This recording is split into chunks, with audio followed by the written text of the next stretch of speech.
Hello friend, அனைவருக்கும் வணக்கம். நான் இப்போ எதை பற்றி பேச போகிறேன்னா, வருகின்ற சட்டமன்ற தேர்தலை பற்றி தான். இந்த சட்டமன்ற தேர்தலில் நீங்கள் எந்த கட்சிக்கிட்டேயும் துட்டு வாங்காமல், காசு வாங்காமல் ஓட்டு போடுங்க.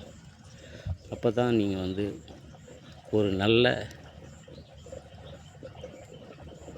உறுப்பினரை உங்களால் தேர்ந்தெடுக்க முடியும்.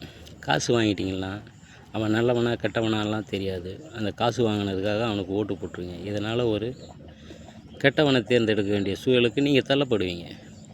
அதனால தான் சொல்கிறேன், தயவு செஞ்சு யாருமே காசு வாங்குறதீங்க ஓட்டுக்காக.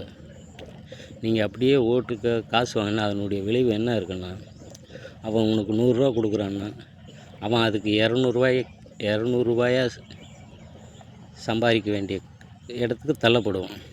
எனவே தான் சொல்கிறேன், அந்த இடத்துல தான் ஊழல் ஸ்டார்ட் ஆகுது. அந்த ஊழலுக்கு முதல் காரணமே வாக்காளர்களாகிய நாம் இருந்து விடக்கூடாதுன்னு தான் என்னுடைய கருத்து.